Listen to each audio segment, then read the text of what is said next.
Nanteuil-le-Haudouin, dans l'Oise. Il est 19 h. Les gendarmes se présentent devant un pavillon où un cambriolage vient d'être commis. Les propriétaires de la maison l'ont découvert en rentrant du travail, il y a quelques minutes. En fait, apparemment, ils ont essayé de faire une effraction en bas. Ils n'ont pas réussi, ils ont cassé la vitre. Ah oui, regardez. C'est la porte-fenêtre qui est naze, en bas. Oui, il y a une trace de pesée. Oui. Voilà, c'est ça. Ils ont essayé en bas avec sûrement un pied C'est le bâton. Ils ont vu que ça tenait. Ils ont essayé. Ils sont pas embêtés, ils ont cassé ici, ils ont ouvert la planche qui a... Ils ont passé la main, ils ont ouvert la planche. C'est pas juste, on travaille, on a déjà du mal à travailler. Et on revient à la maison et complètement... On se sent plus chez nous. On va passer par la porte d'entrée. Oui. Les deux victimes sont encore sous le choc. Ça fait une drôle d'impression. On se sent déshabillé un peu. Je peux vous dire que ce soir, je vais même pas manger parce que c'est la trouille de dire est-ce qu'ils n'ont pas mis quelque chose dedans. En fait, on est complètement... je peux pas vous expliquer. Ah bah oui, parce que franchement... Je comprends très bien. On a peur qu'on nous mette de l'arsonie ou n'importe quoi maintenant. J'ai mon alliance qui était là. Et au rez-de-chaussée, les voleurs ont fait main basse sur une partie des bijoux. Donc, tout était dans la petite boîte. La petite boîte, et c'est vrai que j'y pensais, je m'étais dit, mais bon voilà, ne vous inquiétez pas, le collier à 2 €, il n'a pas été volé. Allez-y, je vous suis. Les victimes découvrent l'ampleur du vol en même temps que les gendarmes. À l'étage, dans les chambres à coucher, les voleurs n'ont pas mis longtemps à rafler le reste des bijoux. Et alors là, dans le placard, il n'y a plus rien. Le vol, il porte essentiellement sur des vêtements. Des vêtements et des bijoux. Bon, on fait une liste approximative. De toute façon, on prendrait le temps de faire la liste entière. Voilà. Parce que je suis vraiment déboussolée là. Faut tout de suite qu'on remette le carreau, on peut pas laisser ça comme ça, ils vont revenir sinon. Moi je suis un peu... Non, ils reviendront pas là dans l'immédiat. D'accord. Je vous dis tout de suite, ils reviendront pas, c'est certain. Maintenant, carte bancaire au niveau des chéquiers, faites tout de suite opposition. D'accord. Il y a un numéro vert normalement, 24 heures sur 24. D'accord. Tout de suite opposition, c'est le cas qui fassent des achats sur internet. Mais c'est ça que j'ai peur. Dans vos carnets de chèques, vérifiez bien qu'il ne vous manque pas un chèque, mais au milieu du carnet. Parce que des fois, ils ne prennent pas le premier, ils prennent ceux qui sont au milieu, ils les reposent comme ça. Si jamais il y a quelque chose, vous nous appelez. D'accord. On est dans le coin. C'est fini. Ben, franchement, c'est un drôle de truc quand on rentre chez soi. On se dit, mais qu'est-ce qui s'est passé? La plupart des gens là, peur. violent. Voilà. Oui. Et puis la peur de dire, il y a quelqu'un qui est encore à l'intérieur. C'est ça que j'avais peur. Ils sont 2 ou 3 et puis... Ils regardent s'il y a quelqu'un dans la maison. Rapidement. Comme là, ils ont vu en bas, vous avez les fractions en bas de l'appart, ils voient qu'ils ne peuvent pas rentrer, ils ne perdent pas de temps, ils cassent le carreau pour enlever la clenche, pour ouvrir par la clenche. S'il y avait une alarme, ils repartaient tout de suite. Ça fait 30 ans qu'on est là et en fait on n'a jamais été déshabillés comme on est déshabillés là aujourd'hui. Je préfère donner que de me faire voler. Moi, j'ai essayé de dormir et puis de vous remettre. Tranquillement. Tranquillement. Oui. Posément. Merci N'y beaucoup. pensez plus, c'est passé maintenant. N'y pensez plus. N'y pensez plus. Le département de l'Oise, à 40 km de Paris, connaît une recrudescence des cambriolages. Dans ces villages dortoirs éparpillés autour de Roissy, beaucoup d'habitations restent vides pendant la journée. Des cibles faciles pour les voleurs qui déjouent les alarmes et autres systèmes de sécurité. Ces bandes très organisées opèrent le plus souvent depuis la région parisienne. Elles utilisent la Nationale 2 comme voie d'accès.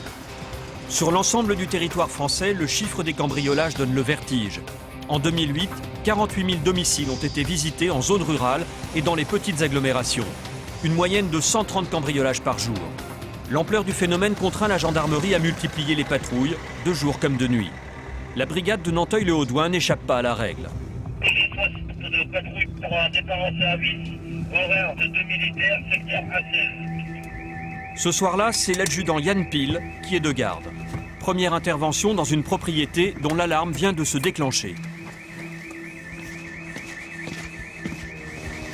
L'adjudant arrive sur les lieux, la main sur son arme de service, prêt à tout. L'alarme qui s'est déclenchée, il y avait une lumière dans la maison. Ça peut être intempestif comme ça peut être volontaire. Donc on se méfie.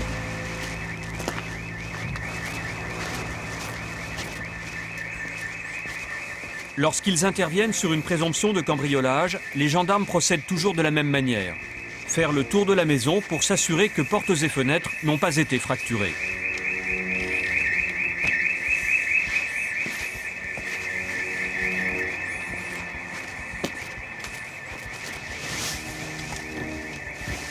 Voilà, tous les accès sont verrouillés, donc il n'y a pas eu de proprement dit d'effraction sur la maison.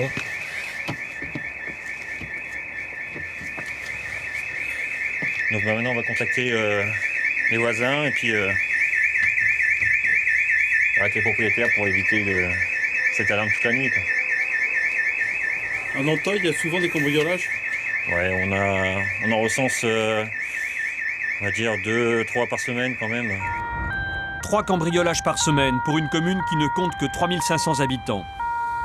Deuxième intervention de la nuit pour l'adjudant Yann Pile. Et cette fois-ci, ce n'est pas une fausse alerte. On vient d'être avisé d'un cambriolage sur Nanteuil-l'Audouin qui vient de se produire il n'y a même pas 20 minutes maintenant. Les gens se sont absentés 10 minutes à peine et en attendant, il y a quelqu'un qui est rentré et qui est reparti aussi vite qu'il est rentré. Bonsoir, comment ça s'est passé? Elle est rentrée, c'est pas moi le propriétaire. C'est pas vous le propriétaire? Non, non. D'accord. C'est le gendre de la propriétaire qui accueille les gendarmes. Apparemment, les cambrioleurs ont été surpris par le déclenchement de l'alarme. Ils n'ont pas eu le temps de visiter tous les étages de la maison.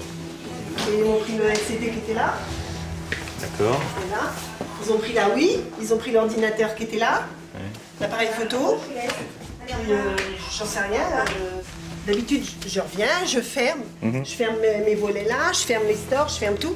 Là, j'ai pas pu, il y avait trop de travail. C'est toute seule avec une surcroît de travail. Vous avez une marque ici. Oui, le toucher, je le sens, mais moi, je vois rien, je suis nulle. Et bon. Puis là-bas, Mais c'est c'est celle-là. fermé. C'est celle-ci. Oui. Quand on m'a dit que ça sonnait de partout, parce qu'il y a alarme dans la véranda, alarme dans l'entrée, alarme en bas, alarme partout, j'ai dit c'est pas possible, parce que des fois ça arrive que mon chat il fasse sonner. Et je suis rentrée comme une folle. Bon, dans la maison ça allait, je suis venue à la Vous êtes véranda. rentré par où? Par la porte d'entrée normale? Non, par en bas. Pas en bas, pas Moi, en je dessous. passe toujours par en D'accord. bas. Donc en bas c'était fermé normalement, il n'y a pas de souci. Pas de D'accord, souci. vous êtes rentré, vous êtes Quand je suis remonté. rentrée, j'ai arrêté D'accord. l'alarme. Ouais. Je suis montée, ben, je dis merde. Et je me retourne, je vois plus le plasma, la télé là, je vois plus le plasma. Puis je vais, oh bah bon, allez. La seule fois que je ferme pas, la seule fois que je reviens pas fermer, que je ferme pas là, c'est impensable. Donc les auteurs, effraction à l'arrière sur l'arrière de la véranda. D'accord, donc ils passent soit Ludovic, le collègue de Yann, commence à relever les indices. d'accord. Ensuite, tu mesures ces 2 traces-là, qui sont ici, ainsi que celle-là, qui est ici. Et il y a 2 traces de pesée là-bas et une trace ici. Et là, le système donc, de fermeture est classé également. Mode opératoire, il est classique. Oui, c'est un mode opératoire classique, un outil genre tournevis. Parce que là, la trace de pesée n'est pas large. En forçant, ça s'ouvre, ça se soulève, et puis des portes vitrées comme ça, ça se coulisse, et puis voilà. Première constatation, les voleurs sont passés par le jardin. Dans leur fuite, ils ont laissé tomber ce tournevis qui leur a servi à forcer la porte. Un tournevis que les gendarmes vont envoyer au laboratoire pour y détecter des traces d'ADN. C'est là. Mais on verra mieux au jour. Hein. Autre indice, des traces de pas dans le jardin potager. Vous y allez pas, hein. Ouais, personne n'y va jusqu'à demain. Ni extérieur, hein, ni de l'autre côté. La propriétaire va passer une mauvaise nuit. Difficile pour les gendarmes de prendre les voleurs la main dans le sac. C'est pas facile d'attraper en flagrant délit sur les cambriolages. Parce qu'ils sont rapides. Il reste maximum 10 minutes, un quart d'heure dans une maison. C'est très rapide. Et puis, si personne ne les voit, une fois qu'ils sont dans la maison, vous pouvez passer devant. Hein. En 2 jours, les gendarmes de Nanteuil sont intervenus 3 fois pour des cambriolages. Alors l'adjudant Yann Pile et ses collègues multiplient les rondes, à l'affût de la moindre piste. La constatation hier soir sur le terrain, t'as vu ce qu'il disait Ludo? Il dit que c'est un pied d'un jeune. Et on a une trace de talon qui est pas large. Ça peut nous faire penser à des jeunes. Messieurs, bonjour. La gendarmerie, contrôle d'identité, s'il vous plaît. Et justement, des jeunes, en voilà 2. Tu peux me lever tes chaussures, s'il te plaît, toi? Mes chaussures. Ouais, non, faut pas l'enlever. Je voudrais voir ta semelle. C'est pas compliqué. Ok, la tienne aussi. Ok.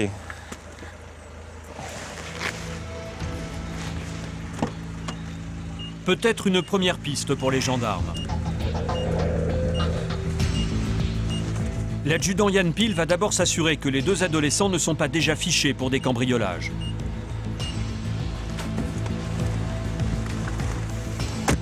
Ça, c'est tout à fait le style. Là, je vais vérifier.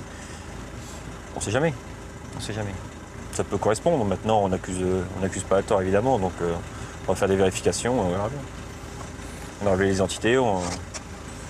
Ça peut. On sait jamais. peu de chance. Il y avait de la terre au-dessus du pied, t'as vu? Pour l'instant, pas de quoi justifier une interpellation, mais les gendarmes ne vont pas abandonner cette piste. La brigade de Nanteuil-le-Haudouin enregistre tous les ans une centaine de cambriolages. Ce matin, la victime de la veille vient déposer sa plainte. Il y a eu d'autres cambriolages cette nuit? Cette nuit, non, pas à ma connaissance, mais bon, en ce moment, il y en a pas mal. Donc on me dit, ça vous est jamais arrivé par le passé d'avoir un cambriolage? Dans ma maison, non. Au commerce, oui. J'ai eu 13 tentatives, alors vous voyez, ils avaient pris pareil tout ce qui était à portée de la main. Vous n'avez pas de problème dans le voisinage particulier? Non. Pas de marchand ambulant, rien du tout? Pas de vendeur de tapis, personne qui... Non. Donc le préjudice, vous l'estimez environ? Mettons 4 600 €. La victime peut-elle espérer revoir ce qui lui a été volé? L'adjudant Yann Pile refuse de s'avouer vaincu. Il va réexaminer les empreintes de chaussures photographiées dans le jardin de la victime. Avec en tête les semelles des deux jeunes croisés tout à l'heure. Donc ça doit être du 42, apparemment, 42 ou 44 comme pointure. Ici, c'est plus de l'ordre de 38 à 40, on va dire. Il y a peut-être d'autres empreintes derrière, non? Ah oui. Dans le Poney Club. Ça serait bien. Je vais aller voir parce que je viens de contrôler deux jeunes là, qui m'intéressent. Avec le tournevis ramassé sur place et les empreintes de pas, les gendarmes disposent déjà d'éléments intéressants. Il leur faut maintenant retourner sur les lieux. L'adjudant Yann Pile est persuadé que les voleurs sont passés à travers champs. Les enquêteurs vont refaire leur parcours à la recherche de nouveaux indices. Première découverte, un second tournevis. Avec le pied de biche, c'est l'outil de travail le plus courant des cambrioleurs. Donc là on est sur le chemin emprunté par les auteurs du cambriolage de hier soir. Il y a un tournevis par terre, donc on va le récupérer pour les besoins de l'enquête. Avec un peu de chance, il sera peut-être possible d'y relever des empreintes digitales ou des traces d'ADN. Donc tu vois, la maison c'est la première qui est là-bas. Dans leur fuite, les voleurs ont donc semé leurs outils. Il faut dire qu'ils ont dû franchir cette clôture avec un écran plasma dans les bras. Là, c'est probablement le chemin emprunté par les cambrioleurs d'hier soir.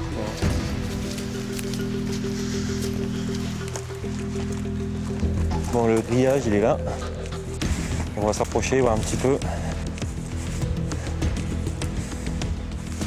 On a fait le tour de la maison, on fait de l'habitation, pour vérifier s'il n'y a pas des traces qui pourraient être visibles de l'autre côté du grillage, par là où les auteurs se sont enfuis. Mais bon, comme c'est des herbes et on n'a aucune empreinte de pas qui est visible. Bonjour. On vient voir, il y a eu un cambriolage hier soir chez vos voisins. Vous n'avez rien entendu de particulier? Tandis que les gendarmes interrogent les voisins, la victime du cambriolage fait réparer les portes de sa véranda. Vous êtes sûr? Ah je suis sûre quand même, elle fermait correctement comme toutes les autres portes. Hein. De toute façon, mon assurance, j'espère qu'elle va me rembourser. Hein. Déjà, je suis sous alarme, j'ai les trucs pour détecter la fumée, pour le feu, pour machin, tout ça et tout. Qu'est-ce qu'ils veulent de plus? Bon, mettre des caméras, mais des caméras, s'ils viennent cagouler, on n'en verra pas plus. Donc ils sont passés par là, ils ont réussi à lever, enfin ils ont forcé en même pas en tirant. Donc du coup ils ont tout plié. Ils ont dû s'acharner quand même. Hein. Parce que pour l'ouvrir comme ça, et ça c'est anormal, et puis ça c'est ce qu'ils ont fait. Donc en fait ça vient comme ça. Et ouais, les gens sont désemparés. Ouais. Ils font beaucoup moins confiance après. Ils sont beaucoup plus sur leur réserve. Je suis pas venue fermer. C'est vraiment... Ici, vous aviez pas fermé, vous me dites? Ah si, c'était fermé. Mais non, les stores, je parle des stores. Ah, les stores, ah oui. Justement, je viens fermer parce que s'il n'y a pas de lumière, on voit qu'il n'y a personne. Donc c'était pas fermé, ils ont bien vu qu'il y avait personne. C'est pas dit, madame. Oh.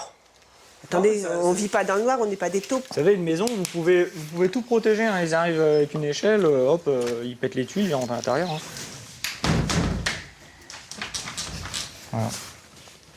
C'est réparé. Vous voyez ce qu'on parlait tout à l'heure, la confiance. Non, mais c'est normal, de toute façon. Oui, non, je sais. Paris, comme toutes les grandes villes de France, est aussi touché par le fléau du cambriolage. L'an dernier, plus de 340 000 habitations ont été visitées en zone urbaine.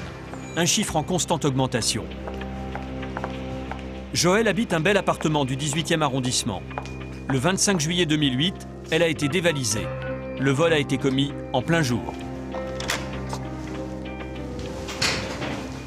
La ville a un petit peu changé. Ah ben oui, parce que je dirais, moi, j'ai plus envie de rester là. J'ai plus envie de rester là, puisque la tranquillité que j'avais en raison de la présence du gardien, les 2 codes, j'étais tranquille. Alors en montant, petit à petit, ben voilà, c'est là, à partir de la 3e, l'angoisse vient un peu. Et puis on regarde les portes, je regarde les portes, pas seulement les miennes, je regarde celles des autres et je regarde si elles se joignent bien.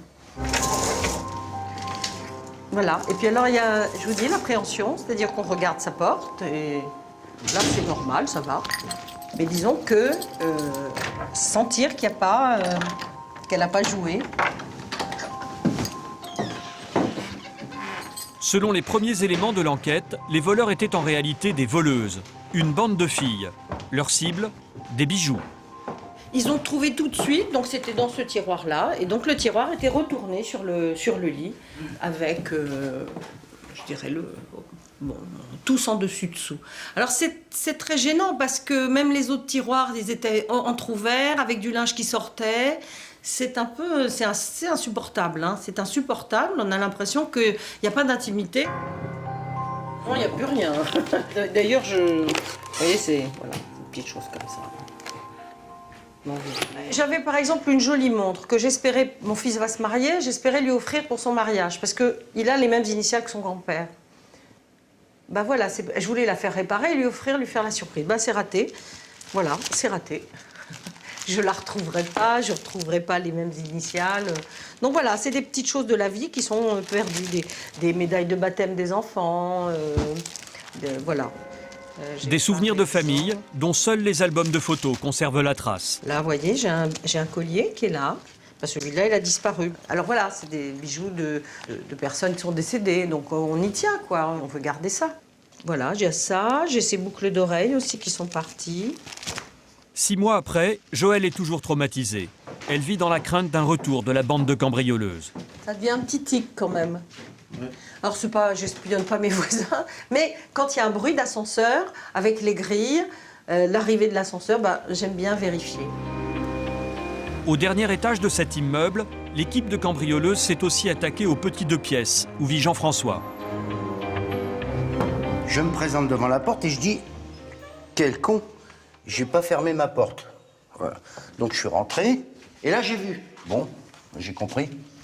Je suis rentré, j'ai poussé la porte et arrivant dans la chambre, ici, ils m'avaient tout mis par terre. Tout était par terre, renversé. Et là, ils avaient tiré le tiroir renversé. C'est là qu'ils ont trouvé les bijoux.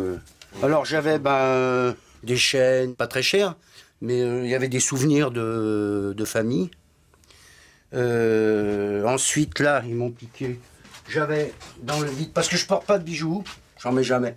Moi, ça me gêne. Donc j'avais ici l'alliance de mon père, une bague à ma mère, bague en or avec des petits brillants dessus, et une chaîne en argent avec une médaille de Sainte-Thérèse, qui est en souvenir de ma compagne, qui est ici, que j'ai perdue en juin 2007. Ils ont tiré alors toute ma collection de pièces. Tout ça, c'était en vrac par terre. Enfin, voilà, c'est les doubles que j'avais par année, que je fais depuis 99. Je pense qu'ils ont dû ouvrir les fascicules. Ouais. Et puis pris les euros dedans, ce qui est ridicule parce que ça vaut plus rien, ça vaut 3,88 €, quoi, la valeur des 8 pièces. Et ce jour-là, les voleuses ont visité 3 appartements au même étage. Je suis allé voir à côté, bien sûr, après. Et là, j'ai vu qu'ils avaient tout cassé. Ici, le chambranle était complètement cassé, enfoncé, défoncé carrément. Ainsi que cet appartement-là. Ici, c'est une jeune fille. Ici, c'est une dame qui, apparemment, se sont fait voler des bijoux aussi. Donc la police est venue constater, la police scientifique. Ils ont relevé une oreille, parce qu'ils écoutent. Donc on a l'empreinte d'une oreille sur la porte. Ensuite, ils m'ont demandé si j'avais rien touché, j'ai dit non. Donc ils ont relevé des empreintes sur les objets qui avaient été bougés, ici. Préjudice estimé 10 000 € pour Jean-François. Mais la bande a laissé des traces, beaucoup de traces dans le petit appartement. L'enquête a été confiée au service d'investigation transversale de la préfecture de Paris.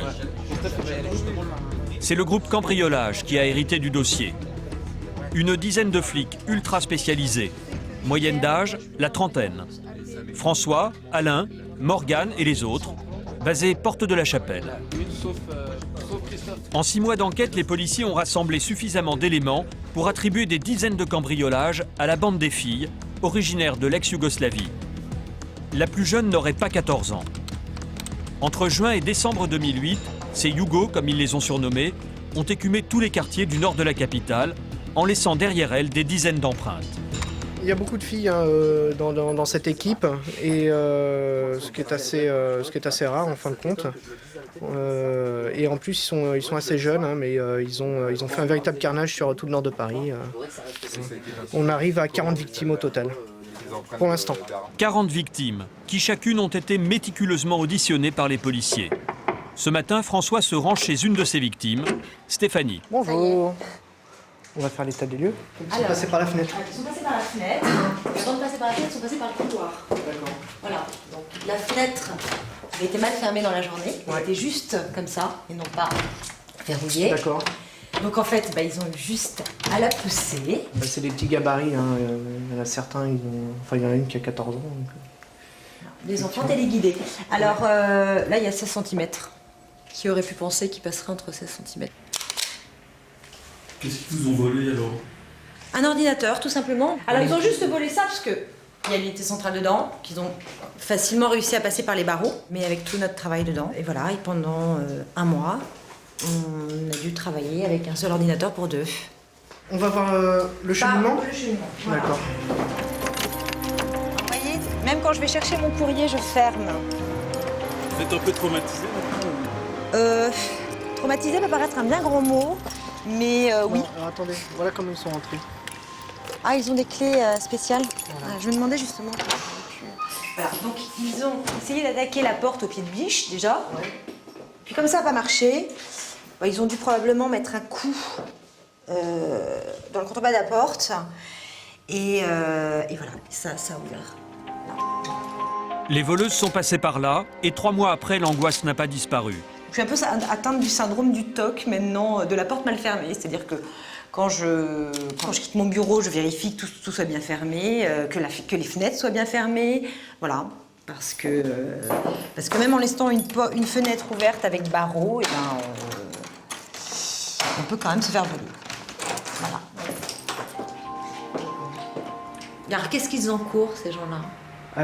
Aujourd'hui, par exemple, sur le cas concret, sur votre cas, qu'est-ce qu'ils encourent? Donc c'est un vol avec effraction en réunion. Techniquement, c'est une peine maximale de 7 ans d'emprisonnement. C'est maximal, maximal. C'est-à-dire que là, on les accroche sur une quarantaine de cambriolages. Donc qu'ils en aient fait 1 ou 40, ce sera toujours 7 ans maximum. Parce qu'il y a le système de confusion des peines. Si les policiers sont sur le point de faire tomber le gang des voleuses, c'est en grande partie grâce à cet homme. Jack connaît les empreintes digitales sur le bout des doigts. C'est même sa spécialité. C'est sûr, c'est un travail assez simple, puisque il travaillait toujours à peu près sur le même secteur, et puis dans des modes opératoires similaires.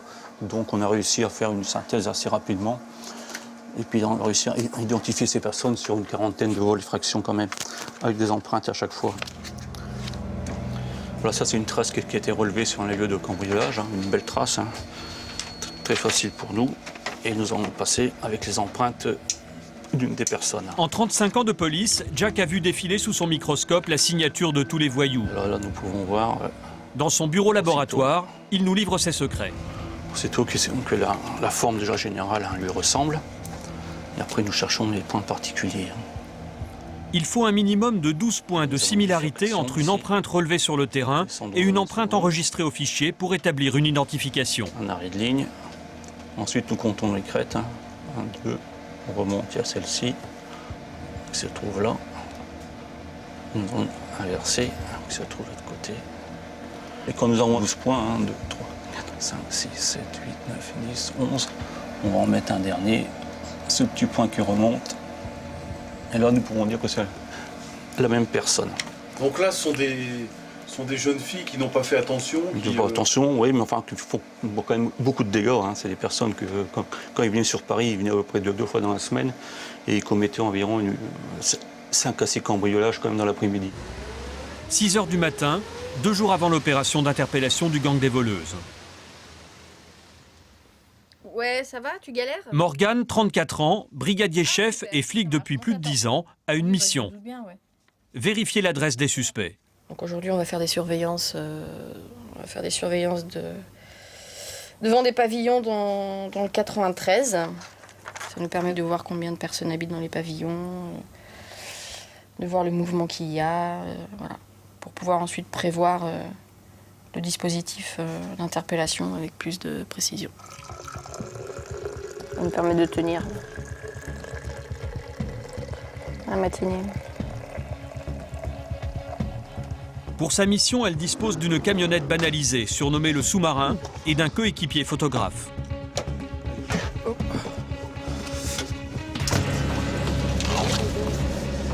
Départ pour le 9-3, la Seine-Saint-Denis, au nord de Paris.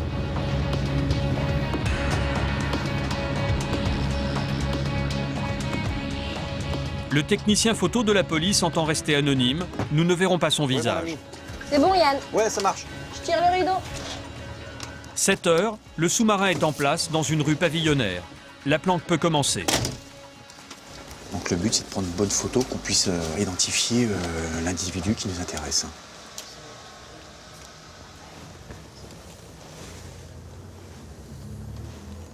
Non, là, nettoie, elle balaye la rue. Faut surtout pas se faire voir parce que sinon ça met toute la procédure en péril. 8 h, un jeune homme sort du pavillon. Il est aussitôt photographié. Tous les jeunes en fait de leur âge, 14-15 ans, le visage se modifie, la corpulence se modifie, donc c'est pas évident de reconnaître tout de suite la personne qu'on recherche en fait. Toutes les allées et venues sont systématiquement enregistrées. Le tri se fera après. Bougez pas, ça regarde, attention, hein. Bougez pas, ça regarde.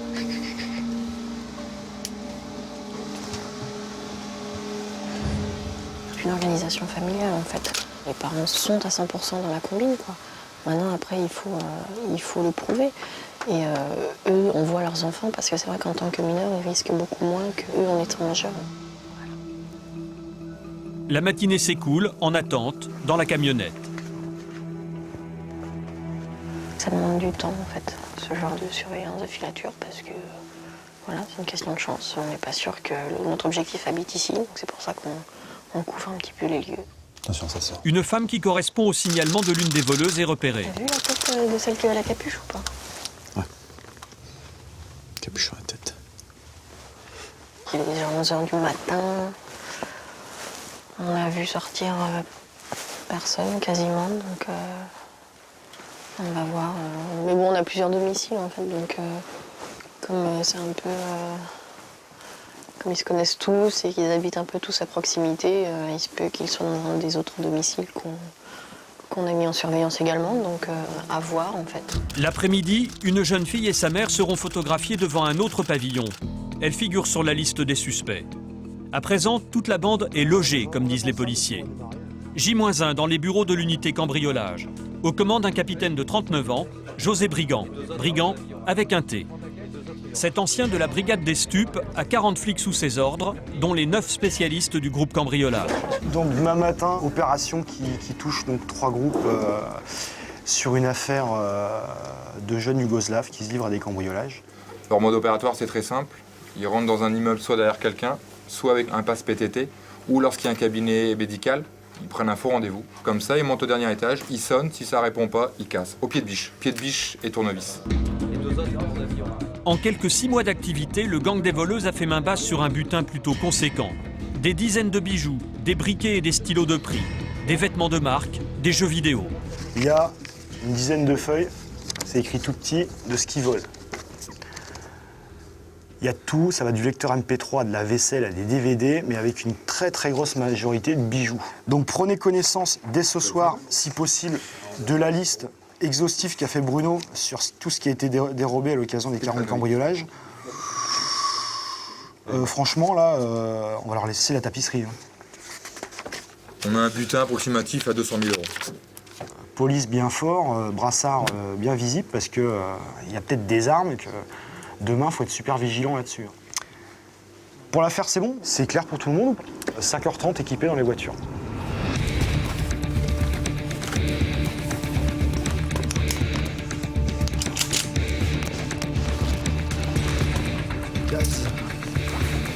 C'est le grand jour, l'aboutissement de 6 mois d'enquête. Les policiers se partagent en 2 groupes, à chacun son objectif, les 2 maisons repérées la veille. C'est bon, on peut y aller là. On se met en position.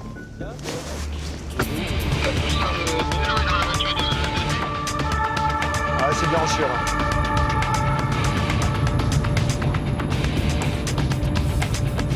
À cette heure-là, toute la bande est au nid. Il ne reste plus qu'à les cueillir.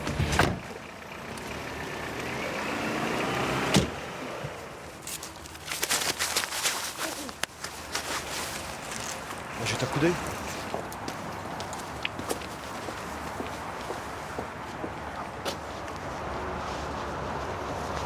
On y va doucement, il y a peut-être un clébard.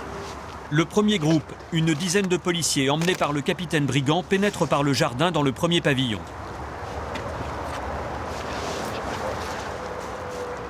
On y va, c'est bon. Police s'ouvrait. Police, ouvrez tout de suite. Police! Attendez, messieurs, j'ai un petit néoné à enlever. Prenez-le, venez! Quelqu'un avec moi là-haut? C'est bon, je vous ai quelqu'un parce que je... Quelqu'un avec moi là-haut? La police, on va vous dire ça. Police, vous sortez de là. Bonjour monsieur. Sortez, couvrez-vous. Vous avez quelque chose pour vous couvrir? Il y a quelqu'un avec vous? C'est la police, monsieur. C'est bon les autres pièces, Olivier? À l'étage, c'est ok? Hein? Ah bah si, c'est ça. Si, c'est ça. C'est pour ça que c'est ici que ça se passe. Au même moment, c'est Alain, le chef de l'unité, qui dirige l'autre groupe. Il s'apprête à investir le second domicile. C'est ça, ouais. Allez. C'est un pavillon récemment rénové et partagé en 2 appartements.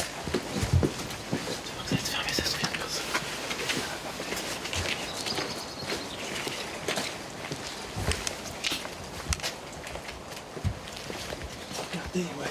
On va remonter là. On va rentrer là.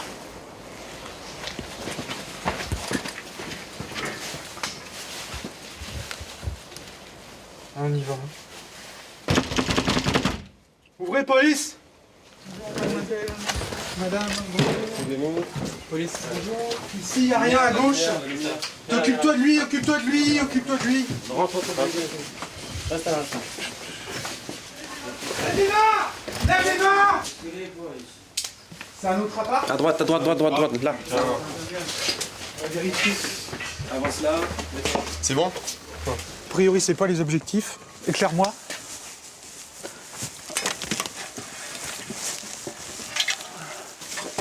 Reste à vérifier l'appartement du premier étage.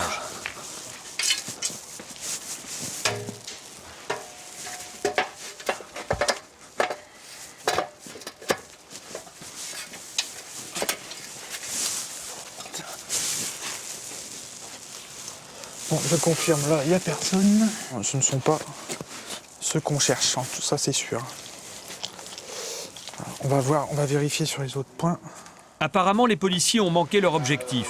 En réalité, la personne recherchée se trouve dans la première maison. Oui, c'est Alain. Ouais, Alain. Nous, on n'a personne. Bon alors? Écoute, on vient d'investir, on aurait 3 objectifs sur place. D'accord. Je dis bien, c'est en cours de vérif, hein. Alex est en train de faire le... Ouais. Mais on en a 3, je pense, sur place. Bah, on a les 3 qu'on cherchait. Ils sont ensemble, il y en a même 2 qui sont dans le même lit, tu vois. D'accord. Vous faites quand même le point ici. Mais... Ah bah nous, nous le logement est vide. En fait, le pavillon est à 2 niveaux. Donc le niveau supérieur, objectif principal, il n'y a personne. Donc on n'est pas rentré. Par contre, en dessous, il y a une autre famille. Là, on est rentré. Bon, mais eux, ils n'ont rien à voir, quoi. Tu peux d'ores et déjà venir nous rejoindre sur place. Hein. Ouais, d'accord, ça marche. Putain, c'est énorme. Oh, ça vit dans des paves. Dans la famille, personne ne travaille. La mère perçoit même des allocations. Pourtant, le pavillon est confortable. Tout a été refait à neuf. Voilà. Alors là, voilà. Là, t'as quand même un jacuzzi. Une douche, c'est classe. Bon, bah voilà, la pléthore de parfums. Je sais pas, mais bon, Angel, Diesel, Burberry, Paul Smith. Une chambre. C'est pas luxueux, mais maintenant, j'ai 3 paires de chaussures. La première, je vois marqué Prada. La seconde, c'est Dior. Et une Zara. De loin, je reconnais le Mont Blanc, une Rolex. Rolex. C'est pire que du luxe. Une Breguet. Non mais voilà, 2 Rolex, une Breguet. C'est du Redskins, c'est du Puma, c'est du Converse. Quels enfants aujourd'hui peuvent se payer des choses comme ça, quoi. Il y en a à pléthore. Même les draps, c'est du Louis Vuitton. On fait mouche, quoi. On est au bon endroit, c'est clair. On retrouve quand même pas mal d'objets qui correspondent ou qui ressemblent fortement à ce que certaines de nos victimes ont déclaré, qui avaient été volés chez eux. Donc maintenant, dans le doute, on prend. Et puis on verra directement avec les victimes pour voir si elles reconnaissent les objets ou si elles les reconnaissent pas. Leur souci. Ils ont choisi leur vie, hein. Ils choisissent de voler comme nous on choisit de travailler. Moi j'ai choisi d'être policier, ils ont choisi d'être voleurs, et puis c'est tout, hein. C'est aussi simple que ça. Maintenant, le préjudice subi aux victimes, c'est à milieu de leur esprit, à milieu de ce qu'ils pensent. Non. Il y a que ça, de toute façon, c'est ouais, voilà. Dans son armoire, c'est pareil. Il n'y a que des vêtements de marque, des costumes qui valent la moitié de mon salaire. Mais lui, il travaille pas, il trouve ça normal. Des fois, je travaille au black aussi. Hein. Ah bah oui, non mais tous les voleurs, c'est ce qu'ils me disent. Je travaille au black. Tous les voleurs me disent ça. Ça, les paires de pompes, c'est que des paires de pompes à 1000 balles. Non, je si, ça vaut de l'argent. Sur Barbès, vous avez des fois... Voilà. Après, la deuxième réponse typique de tous les voleurs, c'est après le travail au noir, c'est j'achète à Barbès. Pourquoi à Barbès? Parce que je paye 10 fois moins cher que le prix du magasin. Ah ouais, à Barbès. Ah oui, mais je sais, mais tout le monde le sait, D'abord, on vient de très loin pour acheter nos affaires à Barbès. Tout le monde vient à Barbès acheter ses vêtements. D'ailleurs, les commerces en France, ils vendent plus rien tellement tout le monde vient à Barbès. Vous l'avez volé, c'est vous qui l'avez dit, donc venez pas nous expliquer ce qu'il faut qu'on prenne et ce qu'il faut qu'on prenne pas. Les bébés ne sont pas volés. Bah, le problème, c'est que dans des faits, on a des vols de vêtements d'enfants de marque. D'accord? Oui, mais j'ai pas volé tout seul, là, c'est des autres filles qui étaient avec moi. Oui, mais on va vous entendre dessus, vous inquiétez pas. Là, en l'occurrence, on nous dit que t'as rien volé, donc nous, on prend tout. Voilà, c'est pas compliqué. On prend, on fera le prix après, on montrera aux victimes, et puis les victimes diront ça c'était à moi, ça c'était pas à moi. C'est pas la norme des cambrioleurs. Il y a de nombreux cambrioleurs, quoi qu'on en dise, ils cambriolent parce qu'ils sont toxicomanes, juste pour vivre, voilà, pour survivre. Là, c'est pour s'enrichir, c'est plus pareil. C'est pour s'enrichir. Et c'est... Comment peut-on apprécier une montre Rolex quand on a 3 ou 4? Il y en a partout, c'est de l'opulence. Elles vendent des fleurs. Et la gamine, elle vend des fleurs. Elle vend des fleurs et elle fait la manche. Ah ouais, bah oui, tiens. Elle a une montre Dior, mais elle dit que c'est... Ah mais là-haut, t'as des chaussures Prada dans les chambres. Là, il y a des lunettes aussi dans la cave. Ah ouais, bah j'ai pas vu la cave. Que tu veux la cave gigantesque. Alibaba. À la cave, c'est un véritable trésor d'Alibaba. Même les enquêteurs sont surpris par le nombre d'objets stockés.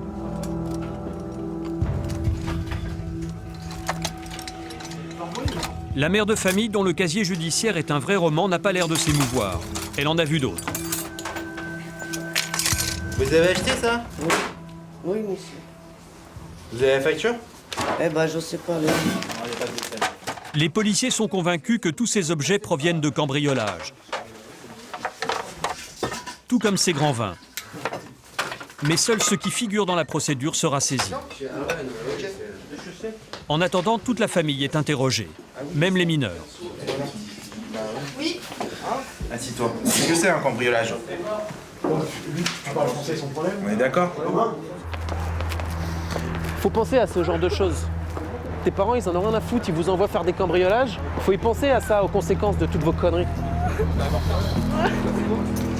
Embarqués, les deux jeunes filles et le garçon dont les empreintes ont été relevées sur les lieux des cambriolages. Parmi eux, la gamine de 14 ans qui se faufilait par les fenêtres. Pour l'instant, la chef de famille échappe à la garde à vue, mais elle sera auditionnée plus tard. De retour au commissariat de la Porte de la Chapelle. C'est le début des gardes à vue.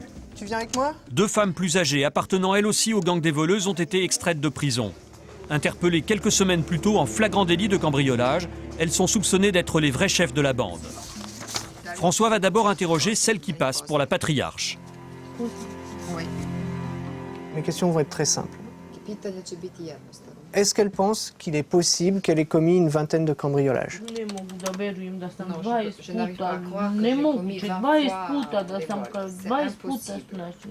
Moi, j'ai beaucoup d'empreintes sur beaucoup de cambriolages. J'ai beaucoup de bijoux qui ont été volés. J'ai besoin d'avoir ces explications. Imam džigericu crnu što mi nije dobra, što trebam da se operišem. Hvatit će me taj stres. Ja sam priznala. Non, elle n'a pas reconnu parce qu'elle me reconnaît 4 cambriolages. Moi, j'en ai 20, une vingtaine à lui imputer. Maintenant, si elle ne veut pas soulager sa conscience, moi, j'y peux rien. Hein. Si vous avez mes empreintes, je n'ai rien à dire. Rien. Qu'est-ce que vous voulez que je fasse? Il faut qu'elle confesse ses fautes et ses péchés. Elle joue les pleurnicheuses, elle veut se faire plaindre, elle a une situation pas facile. Moi, je veux bien croire qu'elle a une situation pas facile, mais enfin bon, il y a d'autres gens qui ont des situations pas faciles et qui commettent pas des cambriolages pour autant. Malgré les preuves qui l'accablent, la première femme s'obstine à nier. C'est la loi du milieu. Garder le silence, le plus souvent par peur des représailles. C'est au tour de la seconde. Et là encore, le policier se heurte à un mur.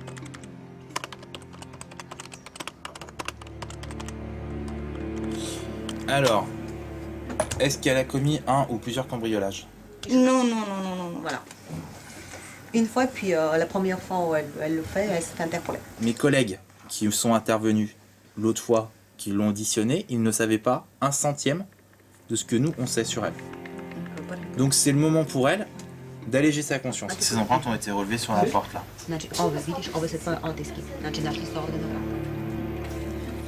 La femme n'est pas très bavarde. Elle ne reconnaît du bout des lèvres que les faits accompagnés de preuves irréfutables. La jeune fille interpellée ce matin au saut du lit sera peut-être moins coriace. Donc en général, quand vous allez faire des vols avec effraction, là, vous étiez 2, 3? Combien vous étiez à chaque fois? 2 ou 3. Tout le monde rentre dans l'appartement et vole? Oui. Donc vous n'avez pas de rôle défini, hein?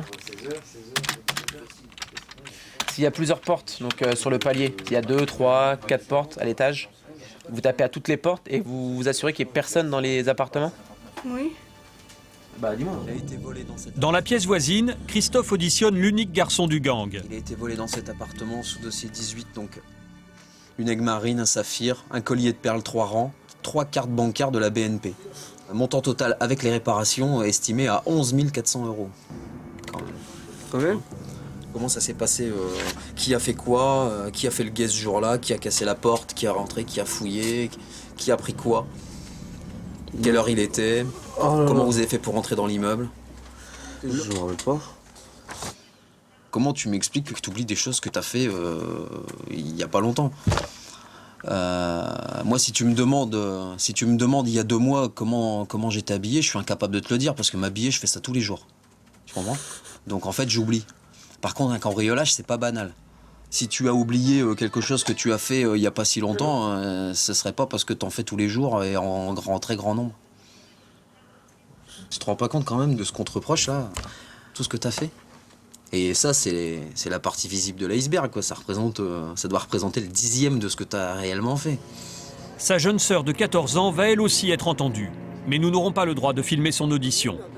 Les policiers ont convoqué sa mère et ils ont beaucoup de questions à lui poser. On a retrouvé 350 objets volés chez toi. 350. Pas 10, pas 20. sûr qu'ils sont tous volés. Il y a même un baladeur, un petit appareil qui donne de la musique. On a retrouvé le nom de la victime dedans. Tiens, il y en a un autre, une clé USB, on a retrouvé le CV de la victime. Qui a été On a retrouvé son cambriolé adresse au mois de décembre. dedans. Tu as vu le nombre de briquets de grande valeur qu'on a trouvé dans le buffet.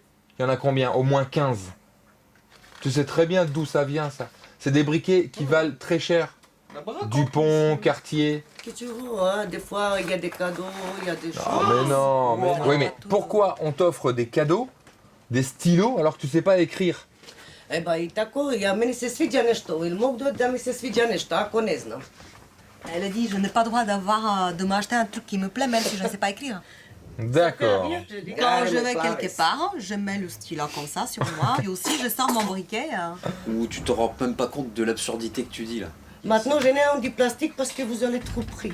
Regarde, moi je gagne ma vie, honnêtement, J'ai pris en plastique. j'ai que des stylos en plastique là, que des stylos pourris quoi. Regarde, c'est même les serruriers moi qui me les fournissent les stylos parce que j'ai même pas assez d'argent pour m'en Donc acheter. tu ne savais pas que tes enfants partaient voler? Non.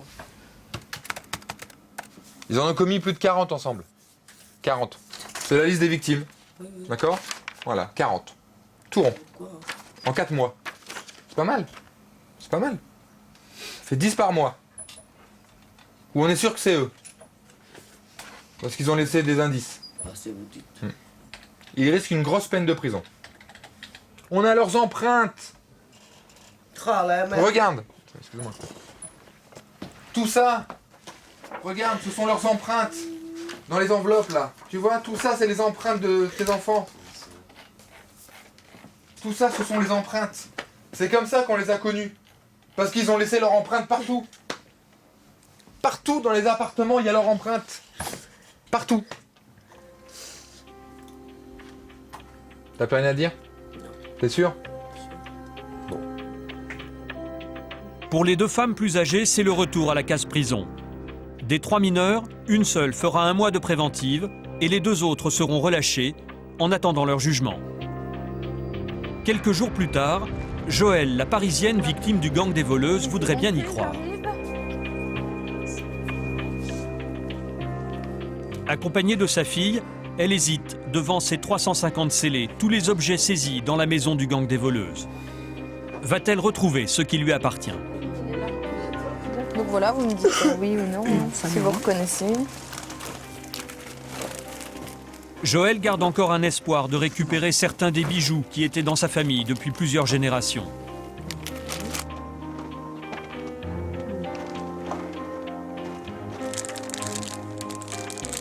Non.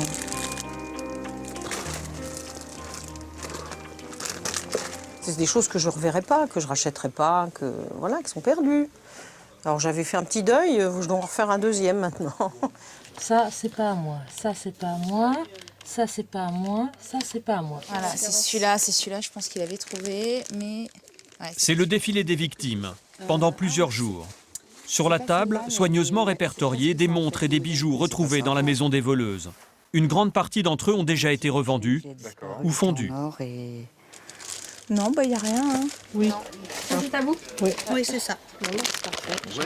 Ah, Louis va être Alors, content. Louis va être content, oui. On est excités de voir parce qu'on se dit on va retrouver quelque chose là, mais ça vient pas. C'est ça? Oui. C'est celui-ci, Madame Paty. Vous vous souvenez, le Gautron? Oui. Eh ben voilà, c'est ça. Jean-François, le collectionneur de pièces, est venu lui aussi. Et lui aussi espère. Oh, on doit pas être 36 avec des pièces volées. Alors. Ça, c'est des pièces de 10-5 ans. Je dis non. Ça perd de la valeur quand ça Ah bah, je suppose, dès ouais, qu'elles sont c'est- rayées, ouais. c'est cuit. Hein. Ça. Alors ça, j'en avais 5. C'était des... Ça, oui. C'est marqué d'ailleurs. Oui. Moi, je m'en fous. Moi, ce qui m'importe le plus, je serais très heureux, là, c'est l'Alliance, la bague de ma mère. Ah, là, voilà. Ah, puis je vais dire oui tout de suite. Hein. Ouais, il me semble Qu'est-ce bien. qui vous fait dire Ça, c'est la bague de ma mère. Parce que c'est exactement ça. Et c'est celle-là. Alors là, je n'ai nul doute. On peut la sortir? Je vais vous le dire tout de suite. Non, c'était pas tout à fait ça. Non, elle est trop fine. C'est bien ce genre, donc c'est le même genre. Mais maintenant, j'ai le doute.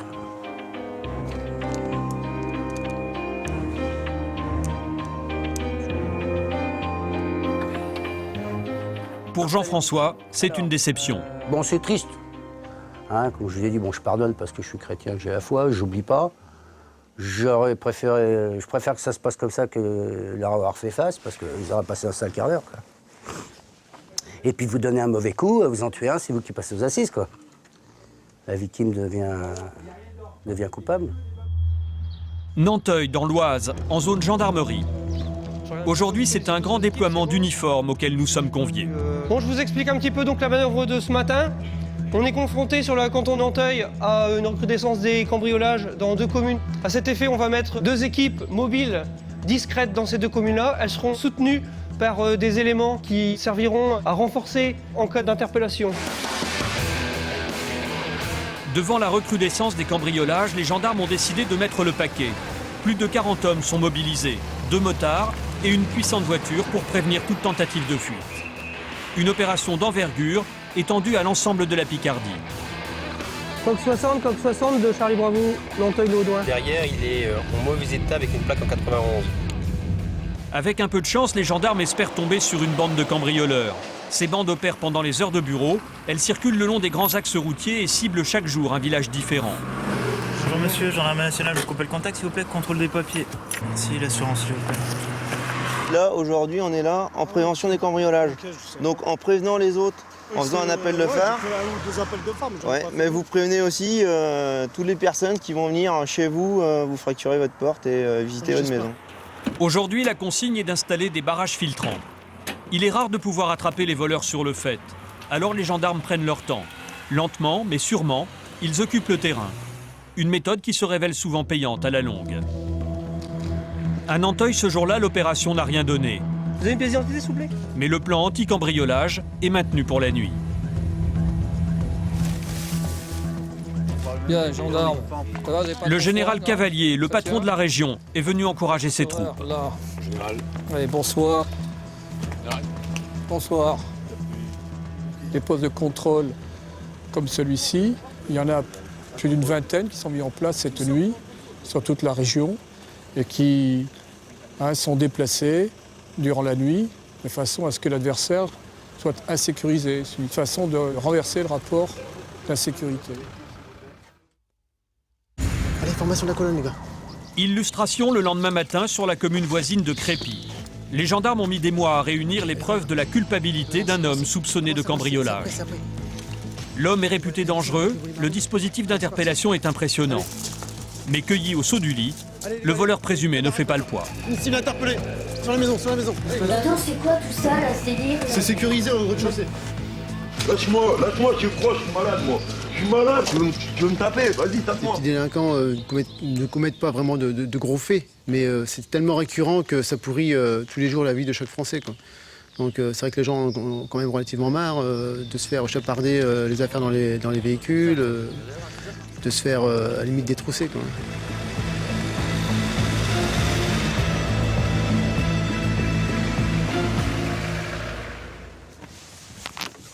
6 h du matin, nous retrouvons l'adjudant Yann Pile. La possibilité d'avoir des équipes qui sont spécialisées en quelque sorte dans l'intervention, ça nous donne un peu moins de stress, d'interpellation, parce que bon, ils sont professionnalisés, ils savent le faire. On les laisse faire, quoi. Chacun sa mission. Donc eux, ils vont interpeller, et nous, après, on notifie les droits et on fait tout ce qui est enquête. Ouvrez, madame, c'est la gendarmerie. Le PSIG, le peloton de surveillance et d'intervention de la gendarmerie.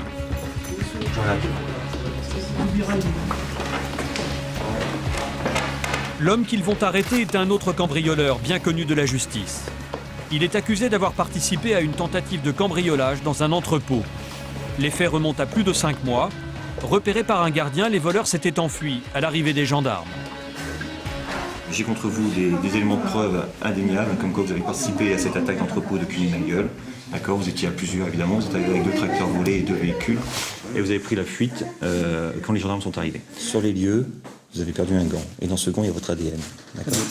Donc, à partir du moment où moi j'ai votre ADN qui est dans ce gant, obligatoirement vous étiez présent sur les lieux. Donc, moi je suis quelqu'un qui fait de la moto, moi. Attention. bah oui, je fais de la moto. Ouais. C'est pas me prendre pour l'investi, je fais de la moto. Moi je vous dis que votre gant est retrouvé à 1h30 du matin sur un entrepôt Cuny-Magueule, où vous venez de prendre la fuite, vous me dites je fais de la moto. Mais écoutez, ça va être super. Oh là là. Ah, vous me parlez de ça? Sur la vie de mes enfants, sur la tête de mes enfants qui sont là-haut, que je vais vous le dire toute la vérité, oh là là. J'étais au marché de Montfermeil. On m'a forcé ma voiture. Sur la tête de mes enfants, on m'a volé quoi? On m'a volé mon casque et mon gant. Le présumé voleur, au casier judiciaire long comme le bras, se serait donc fait voler son gant. C'est la vieille histoire de l'arroseur arrosé. La garde à vue va se dérouler à la brigade de Nanteuil. 48 heures pour tenter de faire parler un homme qui a choisi de tout nier. C'est pas votre première garde à vue, c'est pas ma première non plus. Maintenant, on peut se raconter des conneries pendant 48 heures. Hein. Moi, je suis là pour les écouter. Je suis là pour essayer de vous prouver que c'est des conneries. Après, ça peut être réglé en moins de 48 heures. Je suis là. Après, c'est à vous de voir. Si vous voulez passer 2 jours avec moi, c'est pas un souci. Gardez-moi 4 jours, ça sera toujours pareil. Je peux pas, 4 jours serait pas légal. Mais 2 jours, oui. 4 jours, ça sera toujours pareil. J'ai rien à voir dans l'histoire. J'ai rien à voir dans l'histoire. D'accord. Donc maintenant, la seule chose que moi je te reproche, c'est de t'être barré en courant quand on est arrivé. T'as enjambé ce grillage et t'as perdu ton gant. Point. La situation est là. Pourquoi? Là, vous dites, vous êtes sûr dans votre tête que Ah oui. Mais c'est pas moi. C'est pas moi qui ai enjambé. Je vous ai dit que c'est... Non, bah c'est sûr. Donc ton gant est arrivé tout seul dans le grillage. Mais je vous l'ai dit. Tout seul, il a pris ses petites ailes. C'est comme si on vous dit que vous avez marché là-bas parce qu'il y a plus de poil la semelle de ma godasse qui est là-bas et que je vous dis non, moi j'y suis pas allé là-bas. Ma godasse, ouais, mais pas moi. C'est quelqu'un d'autre qui l'a porté. Si on vous a volé votre godasse. Dans ce gant, d'accord? Dans ce gant qui t'appartient, d'accord? On a trouvé ton ADN et l'ADN de mon collègue. Alors, à moins que ce soit mon collègue qui a été piqué dans ta bagnole et qui est venu le mettre là, sur les lieux, je vois que ça. Je n'ai rien à voir. J'ai rien fait, je n'ai rien à voir. Vous voulez mettre un innocent en prison? L'homme s'accroche à sa version et l'adjudant Yann Pile a un problème. Un élément nouveau vient fragiliser son dossier. L'analyse a révélé la présence probable d'un 3e ADN dans le fameux gant.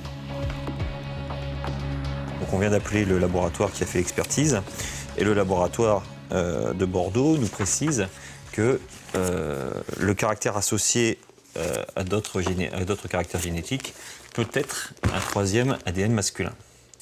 Donc évidemment, à partir du moment où il y a le doute, donc on va appeler le procureur, on va voir avec elle, avec le procureur, ce qu'elle en pense. Le tribunal de grande instance de Senlis. Voici Cécile Lenné, substitut du procureur de la République, qui assure aujourd'hui la permanence du parquet. J'appelle pour la garde à vue de monsieur. Oui, alors oui, je vous écoute. On a regardé Dans le rapport d'ADN initial, dans la procédure initiale, et on s'aperçoit que... au niveau du poignet, donc il y a son ADN seul à lui qui est présent. Et au niveau des doigts, il y a l'ADN, donc son ADN à lui, l'ADN de mon collègue et les liés associés des caractères génétiques. Donc en fait, ça peut être un 3e ADN. Ah. Au niveau du doigt seulement. Alors. D'accord. Mais ce n'est que des doutes. Pour moi, j'aimerais quand même pousser un peu plus, pouvoir le questionner encore, vérifier un petit peu, peut-être le déstabiliser, peut-être qu'il arrivera à nous dire la vérité. Je pense qu'on peut continuer. Son ADN est dedans, le gant est sur place, j'y crois pas à sa thèse du vol dans un véhicule. Ouais, en tout cas, lui, il n'avait pas déposé plainte. On n'a aucune preuve matérielle de cela. Ça marche. On fait comme ça, mademoiselle Lenné, à tout à l'heure. Merci, Madame Dudon. Merci. Au revoir. T'y étais. Maintenant, je peux comprendre que tu vas couvrir un petit peu, je comprends. Moi, je suis certain que c'est pas toi le cerveau dans tout ça, j'en suis sûr. Peut-être que tu as plein de pognon parce que tu es au chômage. Écoute, on peut tout expliquer, d'accord? On peut tout expliquer. À partir du moment où on veut bien l'admettre. Maintenant, peut-être que tu as plein de pognon et qu'on t'a dit... Là, tu nous l'as dit, elle a dit, moi j'ai touché un billet pour faire ça. Peut-être qu'on t'a dit, tiens, tu as touché un billet, tu fais le gay ou j'en sais rien. Peut-être qu'on t'a dit ça. Mais arrête de nous prendre pour des couillons. Tu vas passer devant un juge, devant un procureur, un tribunal en disant... Oui. Ah non, moi j'étais pas. Ton ADN est dedans, ton ADN est sur le gant qu'on a trouvé sur le grillage et tu étais pas. Écoutez, je vous ai dit comment ça s'est passé. On m'a volé mon casque, on m'a volé mes gants. Mais arrête dans ce gant, mais écoute-moi aussi, bordel. Arrête de nier les évidences. Toi, tu me racontes l'histoire de ta bagnole qu'on t'a cassée au marché de Montfermeil. Nous, on te raconte pas d'histoire, c'est des faits. C'est de la couille, je te dis, c'est de la couille. C'est de la couille. C'est vraiment pas de la couille. Les gendarmes n'ont pas réussi à faire avouer le présumé cambrioleur. L'homme est un vieux briscard qui connaît la règle d'or, ne jamais avouer.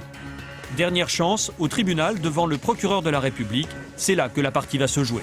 Est-ce que vous avez quelque chose à dire, monsieur? Je ne veux pas m'accuser de quelque chose que je n'ai pas fait. On est d'accord. Je suis pas tellement bien connu des services de police. J'ai eu des affaires dans ma vie. Non mais monsieur, vous rigolez quand même. Devant moi, j'ai 10 condamnations à votre casier judiciaire, monsieur. 10 condamnations? Oui, 10, monsieur. Oui, mais j'ai pas été incarcéré dans ces condamnations. Alors vous considérez que vous n'avez été condamné que quand vous êtes incarcéré? Alors on aurait peut-être dû le faire avant, hein. Monsieur, vous avez été condamné pour des recels, vous avez été condamné pour des blessures involontaires, vous avez été condamné pour des rébellions, pour des vols aggravés, pour des blessures involontaires à plusieurs reprises, pour des conduites malgré suspension, pour des vols aggravés, pour des outrages et des rébellions. 10 fois, monsieur. Ce que vous racontez aux enquêteurs, pour l'instant, c'est un tissu d'ânerie. Non, je vous le jure que c'est la pure vérité, je vous le jure, je vous le jure. Je vous jure que c'est la pure vérité. Je vous conseille juste, monsieur, de donner un maximum d'éléments aux enquêteurs pour qu'on puisse vous disculper si effectivement vous n'êtes pas coupable. Venez, on va voir la voiture. Pour l'instant, vos explications, elles ne me convainquent pas. Vous pouvez y aller, monsieur. Le doute profite à l'accusé. Faute de preuves tangibles, l'homme qui n'a pas parlé sera relâché dans la soirée. Moi, j'ai la conviction que pour l'instant, il ne nous dit pas la vérité, mais c'est trop peu pour condamner qui que ce soit, et c'est même trop peu pour poursuivre qui que ce soit. Retour à Paris. Ce matin, c'est dans une école que se rendent les policiers de l'unité anti-cambriolage.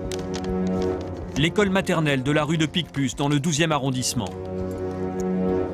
Les voleurs se sont introduits dans la nuit. La directrice a découvert le saccage en arrivant le matin. Je suis anéantie, moi Vous regardez vous-même dans quel état des années de travail sont par terre.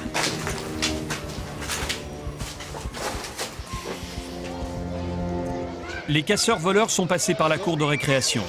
Bah, il n'est pas improbable. Il n'est pas improbable qu'ils se soient introduits dans la cour, en fait, de la cour de l'école en escaladant un mur. Et une fois dans la cour, ils peuvent s'introduire facilement dans les locaux en ouvrant cette porte qui ne tient pas énormément, hein. On a des petites traces de pesée très légères qui paraissent récentes, hein, parce que partout où la peinture est sautée, c'est rouillé, sauf à cet endroit-là. Et on a des traces blanches là sur le bâti de la porte. Le verrou de la porte, il est juste à fleur de la partie mécanique, donc il n'y a vraiment pas grand-chose à faire. Avec un tournevis, un gros tournevis, on arrive à ouvrir une porte comme ça facilement en faisant une pesée, en l'utilisant comme on pourrait utiliser un pied de biche. Ensuite, ils se retrouvent dans les toilettes. Forcément rien d'intéressant dans les toilettes, hein. Leur but c'est de s'introduire dans les pièces où on est susceptible de trouver du matériel informatique ou de l'argent. Et on voit que la porte qui était fermée à clé a été fracturée à coups de pied. On voit d'ailleurs sur cette porte, hein. On voit très bien sur cette porte la trace de pied, hein. Donc c'est un petit pied, hein. Ça doit être un 36, 38, pas plus. T'as beaucoup plus de force en arrivant au courant et en tapant dedans qu'en prenant appui sur le barreau, quoi. C'est pas une très très grande chaussure, hein. Non, c'est 37,5. Je regarde l'empattement là. Ouais. Ça correspond. Et on voit donc toute la menuiserie du montant qui s'est éclatée vers l'extérieur. Vous embarquez les gants ou pas? On va les prendre. À l'intérieur du gant, on trouve de l'ADN. Le souci, c'est que extraire un ADN d'un objet comme celui-là, ça demande énormément de temps, quoi. Enfin bon, c'est surtout que ça coûte cher, l'ADN. Et on y met des priorités. Et, tout ce qui est atteinte au bien, c'est pas une priorité, hein. C'est bien évident qu'on met les moyens sur tout ce qui est agression, autre affaire criminelle qui porte préjudice direct aux personnes. Super. Mais cette fois-ci, les policiers du groupe cambriolage ont des ordres. Il faut protéger les écoles et tout faire pour coincer les voleurs. Jack, le spécialiste des empreintes digitales, est appelé à la rescousse. C'est évident, hein. Il y a des traces qui sont assez anciennes, on va regarder ce qu'il y a dessus. C'est même pas évident qu'elle ait été déplacée par les auteurs. Oui, le sifflet, t'auras l'ADN. Ouais. Bah ouais, à condition qu'ils les mettent à leur bouche, mais... Ils sont bien, ils sont suffisamment bêtes pour avoir sifflé dedans, quoi. C'est révoltant, parce que c'est du matériel pour les enfants, c'est le fonctionnement d'une école. C'est plutôt minable. Depuis des mois, les établissements scolaires de l'Est parisien sont régulièrement la cible d'une bande de cambrioleurs. En général, ils volent le coffre-fort du directeur, les ordinateurs portables puis en profitent pour faire un tour dans les cuisines. La plupart du temps, ils se comportent en vandales et saccagent les locaux. Un dossier prioritaire pour le groupe cambriolage. Allez, on est parti. Il est où, Alain? Ce qui se passe, Christophe, ce matin? La même chose qu'hier, des nouvelles écoles qui se sont fait casser sur le 11e à République cette fois-ci. Donc deux écoles apparemment, donc on va aller jeter un petit coup d'œil, on va faire des constats, on va voir ce que c'est exactement, si ça peut correspondre avec nos synthèses ouvertes ici depuis quelques mois. Le maire de Paris et le ministère de l'Éducation nationale se sont émus de cette recrudescence de casse dans les écoles. Le préfet de police a donc demandé aux spécialistes du groupe cambriolage de régler le problème et d'arrêter les casseurs. Comme la veille, rue de Picpus, dans cette école élémentaire du 11e arrondissement, c'est le bureau du directeur qui était visé. Et là aussi, les dégâts sont impressionnants, pour un préjudice de seulement 600 €. Je trouve ça scandaleux. On s'attaque à un bâtiment où vivent des enfants. Et que les verrous sont en train de sauter par rapport à cela. Et en plus, ce qui est révoltant, c'est qu'ils renversent l'encre, etc. Donc ça, c'est révoltant. À première vue, on a affaire à la même équipe. Je pense que c'est signé. Tout est dévasté, dégradé, salopé, cassé, brisé. Ce qui est quand même pas commun chez nos cambrioleurs. En général, les cambrioleurs prennent ce qui les intéresse sans dégrader. On a quand même rarement affaire à des casseurs, comme ça. La porte, elle a été démontée de la même manière. Elle a été démontée de la même manière que celle d'hier. Le bureau du directeur saccagé de la même façon que celui d'hier. Et manifestement, ce qu'ils cherchent, c'est la même chose, c'est-à-dire un coffre avec de l'argent. Alors, ils ont pris le coffre qui était posé là. C'est un petit coffre de 50-50 qu'on peut emmener sous le bras, avec tous les sous qu'il y avait dedans. La couleur du coffre? Gris. Les gens, pour se mettre leurs biens en sécurité, en disposant d'un coffre à leur domicile. Et puis en fait, les cambrioleurs, ils ne s'embêtent pas à l'ouvrir, le coffre. Ils le décèlent, ils partent avec. Après. Ça, ils y sont allés, ça forcément, Alain, parce que c'est des confettis, et il y en a partout, donc ils l'ont forcément ouvert. Les policiers vont donc procéder de manière systématique au prélèvement d'ADN. Des moyens rarement mis en œuvre pour de simples cambriolages. Mais la série continue. Encore une école élémentaire, dans le 20e cette fois-ci. Ils sont rentrés, ils ont forcé. A priori, ils ont assisté sur la clenche comme ça. Le serrure, ils ont fini par la faire projeter. Alors, savoir à coup de pied comment ils font. Là, ça a fait le frottement. On voit, la serrure, elle a sauté comme ça. Ça a fini par la faire sortir, ça a créé le frottement, ça a fait sortir. Et ensuite, ils ont fait le coffre. Donc le coffre était debout à l'origine, donc ils ont tout de même bien dû s'acharner dessus, quoi. Mais cette fois, les voleurs n'ont pas réussi à ouvrir le coffre. Le manque de peau, il n'a pas cédé. Les écoles du coin se sont toutes fait casser successivement. Et dans ceux qu'on commence à identifier, du moins qu'on soupçonne, ils n'habitent pas non plus très loin d'ici. Donc ça correspond déjà assez à la série qu'on voit actuellement sur cet arrondissement. Le jour où ils commettront une erreur, ils se feront rattraper. Il y a une tache de sang sur la serrure. Je sais pas si vous connaissez. Ouais, il y a une tache de sang sur. Ou alors c'est, je sais pas, ce point rouge là. Ah non, c'est une saleté. Ah, dommage. Je peux pas. Je peux pas l'ouvrir. La réserve ici, ils ont fait aussi. Il y a là et là et là, ça c'est. Mes collègues, ils ont pris les empreintes là? Ben non, parce que je m'en suis rendu compte après. Ils ont pas du tout pris les empreintes? Ah non, pas du tout, du tout. Oui, bonjour, c'est le lieutenant Froid du groupe cambriolage. C'était pour avoir Jacques. Les limiers de la police scientifique entrent en scène. Avec leurs pinceaux et leur poudre noire, ils sont capables de faire parler les murs et les portes. Ils font très attention, ils prennent bien leurs précautions. Mais bon, il y a quand même des traces. Donc il y en a eu une ce matin et puis il y en a dans d'autres affaires. Ce que vous avez trouvé ce matin, là, elle est intéressante? Elle est intéressante parce qu'elle n'appartient pas à la victime. Et puis il y a les 12 points nécessaires à son identification. Alors il n'y a rien qui accroche encore de nouveau l'œil. Sous le microscope de Jack, l'empreinte relevée est immédiatement comparée aux traces déjà fichées. Voilà, on a passé les individus, il n'y a rien qui correspond du tout à cette trace. Le lendemain, encore une autre école, le collège de la Grange-aux-Belles dans le 10e arrondissement. Les voleurs ont franchi la grille la nuit précédente. Là, la salle, elle avait pas été. C'est pareil, c'était ouvert. Je dirais là, il n'y a rien qui a été forcé ici. Il n'y a pas de trace. Là encore, saccage dans les classes, comme au réfectoire et en cuisine. Avec une variante, cette fois-ci, les auteurs ont signé leur passage par des tags. Ah, ils ont tout ravagé, là.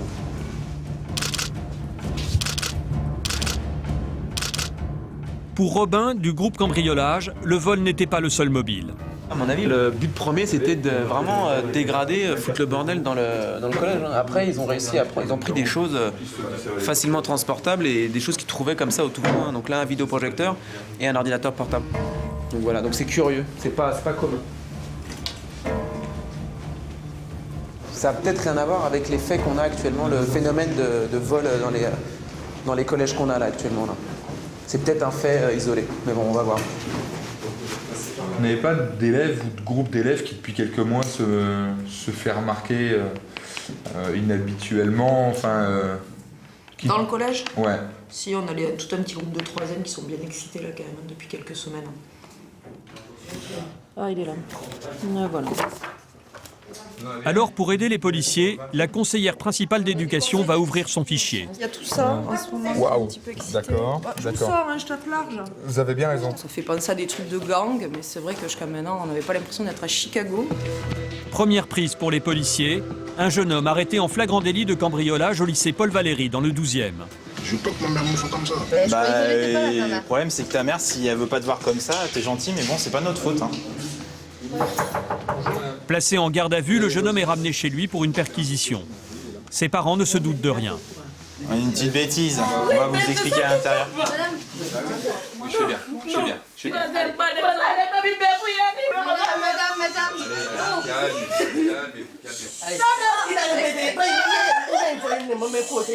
On vous demande de vous détendre, d'accord? Ça va crier comme ça. Nous ici, on est tous des policiers. Quand vous vous stressez contre nous, on n'aime pas trop ça. Oui, il est bête. On peut faire ça là. À fond. C'est nos problèmes, d'accord. Allez, on y va. Laissant la mère à sa colère, les policiers entraînent le garçon dans sa chambre. La fouille ne va rien donner, mais le jeune homme passe aux aveux. Cherchez quoi dans les locaux? Si je vous dis, vous allez arrêter tout ça. Commence déjà par parler. Fais un pas, nous en ferons peut-être un.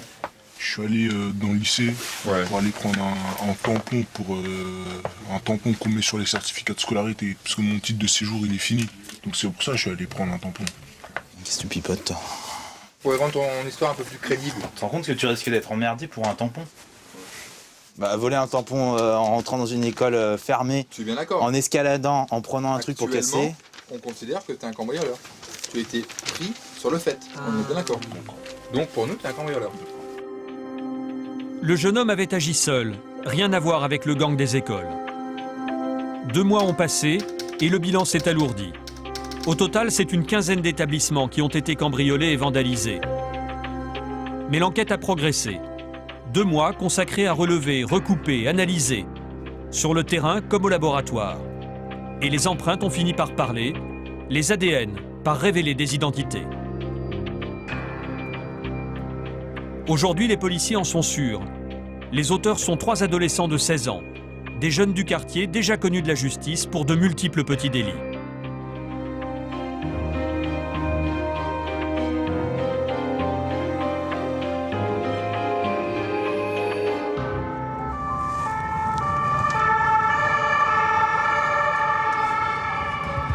Ouvrez, c'est la police. Vous ouvrez ou on enfonce la porte? Au petit matin, dès l'heure légale, les enquêteurs se présentent chez les suspects. Levez-vous.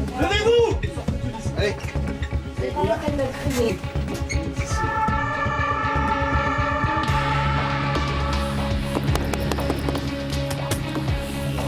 Bonjour madame. Au second domicile, encore une chambre de bonne misérable où s'entasse toute une famille. Là-bas. Il y en a un là-haut. Ok, l'ordinateur portable. Il est volé où ça? Ouais, bien, à la prof. Bingo. Les policiers retrouvent une partie du matériel volé. Le jeune homme ne cherche même pas à nier. Ça là. Ça, c'est logique, ça. Il a volé? Des choses correspondent à des cambriolages qu'on a identifiés. Il y a 3 appareils photo là. Enfin non, un appareil photo, une paire de jumelles, un brise-glace. La 3e interpellation a lieu dans le métro, un peu plus tard. Celui-là a été balancé par ses complices.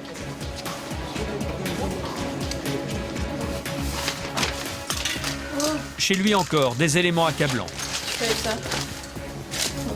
Et donc cette clé, tu l'as achetée à un copain, tu dis? Enfin, à quelqu'un. Je sais pas. Pour ces gamins, les écoles étaient des cibles faciles. Désœuvrés, en rupture du système scolaire, ce sont des multirécidivistes que leur âge protège pour l'instant de la prison, tant qu'ils ne s'attaquent qu'aux biens matériels et qu'ils ne s'en prennent pas aux personnes.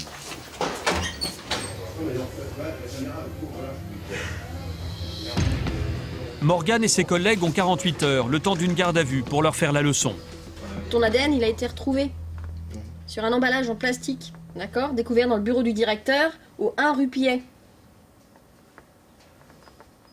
Qu'est-ce que tu me dis à ça? L'ADN ment? Je réponds, je l'ai pas fait. Tu l'as pas fait? Non. Ah bon? Alors pourquoi il y a ton ADN sur ce sac en plastique dans cette école qui a été cambriolée? C'est vous le dites. Non, c'est pas moi qui le dis, c'est l'ADN, c'est la science. D'accord. Parce que vous faites les malins avec vos gants en vous disant qu'il n'y a pas d'empreinte digitale, mais il y a toujours des traces. Oui. T'es déjà allé en prison? Non. Ça va finir par t'arriver. Hein. T'as quand même fait 15 gardes à vue. 15. Ouais. C'est beaucoup, hein? Bah ouais, à ton âge, ouais, ça fait beaucoup. Ouais. Mais je te dis, hein, la goutte d'eau, elle va faire déborder le vase. Hein. À vivre comme ça, moi, je te garantis que tu vas y aller, quoi. Là, tu es mineur, donc tu passes au travers, parce que tu fais pas des vols violence, quoi, tu vois. Mais dans un mois, t'es majeur, je te promets que la première connerie, t'y vas, quoi.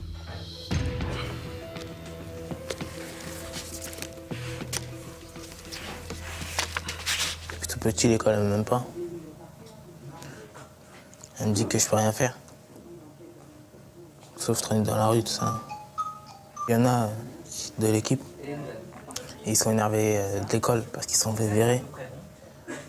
Je sais pas, ils ressentent de la haine contre l'école. Parce que les profs, ils les prennent pour des bons à rien. Parce que les profs, ils les virent. Ce que j'ai fait, c'est mal.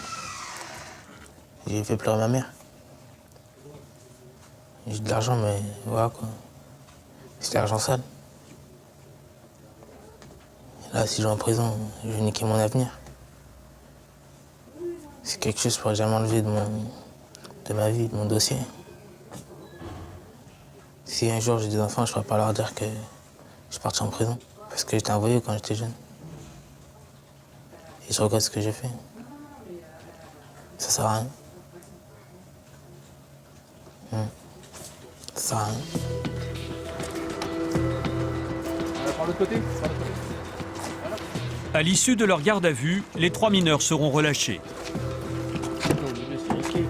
Pour certains de ces jeunes délinquants, l'étape suivante, c'est parfois le braquage. Une escalade qui les mène alors tout droit en prison. En voici un exemple. À Verberie, dans l'Oise, Alain tient avec son épouse un bar-tabac qui, en quelques années, a déjà essuyé une dizaine de cambriolages. Alain se souvient de sa première agression. Le premier cambriolage qu'il y a eu, que les gars sont rentrés dans le poteau, tout ça, bon, ils ont foncé sur les gendarmes. L'adjudant, il a tiré de son côté, puis moi, j'ai tiré au fusil de chasse avec du gros sel. Bon, comme ça, on a eu les gars, c'est comme ça qu'on les a eus. Les 3. Aujourd'hui, Alain Debré a beaucoup de mal à se remettre de sa dernière agression. C'était il y a 5 mois. Ce jour-là, le buraliste n'avait pas été victime de cambrioleurs, mais de braqueurs. 31. 2 hommes armés de bombes lacrymogènes lui avaient violemment subtilisé la recette de la semaine, alors qu'il sortait de son bar, à une heure d'affluence. Il y avait du monde dans la rue. Il y avait du monde. Ben oui, mais rien n'empêche que le gars il arrive à ma hauteur, il m'a foutu le coup de bombe dans l'œil. Alors là, j'étais complètement aveuglé. Alors tant que je me baisse, j'ai pris un coup de savate, plein sur le côté, là, j'ai ouvert l'oreille qui était ouverte. Déjà avec le coup de bombe que j'avais pris dans la figure, j'en ai pris 3 fois dans les yeux. Depuis ce jour-là, il est quand même traumatisé. S'ils vont au tribunal, on leur fera pas de cadeau. Hein. De toute façon, il faut qu'ils payent, hein, de toute façon. S'ils S'ils le font à moi, ils le feront à d'autres. Bon, c'est normal qu'ils payent, voilà. Nous sommes de retour à la permanence du parquet de Senlis où nous retrouvons Cécile Lenné. Les deux agresseurs présumés d'Alain sont âgés d'une vingtaine d'années. Trahis par leur ADN, ils ont été interpellés par les gendarmes de la brigade de recherche de Senlis. Asseyez-vous, monsieur. Ils doivent être jugés le lendemain. Les deux hommes ont reconnu les faits. Est-ce que vous avez des déclarations à faire, monsieur? Je voudrais m'excuser auprès des victimes. Si on a fait ça, c'était pas pour leur faire du mal. Vous n'avez pas fait ça pour leur faire du mal, mais de fait, vous en avez fait. C'était quand même très violent, monsieur. J'ai un mandat d'arrêt, je peux pas travailler. Mais le travail, il va pas tomber du ciel. Alors c'est sûr qu'en une journée, on rapporte pas 10 000 €. Hein. Mais au moins, on travaille légalement et on fait du mal à personne. Quand on a votre palmarès, on se tient à carreau. Vous avez 10 mentions à votre casier judiciaire. C'est quoi l'avenir que vous préparez? Les 10 prochaines années en détention? Jusque-là, je pensais pas, vous voyez, ça dépend de vous maintenant. Mais monsieur, vous en prenez la droite ligne. Ça dépend pas de moi, ça dépend de vous, monsieur. Vous êtes multicarte, hein, vous faites un peu dans les vols, les violences, la circulation routière, vous faites de tout, quoi. Bien. Derrière tous les dossiers, il y a effectivement des personnes qui sont souvent traumatisées, qui ont besoin d'une réparation. Et cette réparation, elle passe aussi par un procès, par le fait d'arrêter leurs agresseurs, de pouvoir mettre un visage sur leurs agresseurs et de pouvoir expliquer aussi au tribunal le préjudice qu'elles ont subi. Pour Alain Debré, c'est comme si la vie s'était arrêtée le jour du braquage. Il ne crie pas vengeance, mais il veut voir le visage de ses agresseurs et il veut les voir condamnés. Alors il est venu au tribunal avec son épouse. Exceptionnellement, notre caméra est autorisée à suivre le procès jusqu'à la décision finale. Voici Christophe Valissant, le président du tribunal correctionnel. Monsieur Debré, si vous mettez debout, ça permettrait de venir à la barre, ça permettra à tout le monde de bien entendre, comme vous le souhaitez. Voilà. La victime est invitée à s'exprimer en premier. J'ai vécu un calvaire, ça n'a pas duré longtemps, mais c'est un calvaire, quoi. Ça fait 5 mois et demi que je ne dors plus, je sors plus, je fais plus rien. Alors ça a été tellement vite, j'ai senti le coup d'épaule, ici, puis paf, 3 coups de bombe, et puis un qui tirait, je résistais, puis j'ai pris le coup de pied. Quand je me suis baissé, j'ai pris le coup de pied, j'ai eu l'oreille ouverte. Voilà.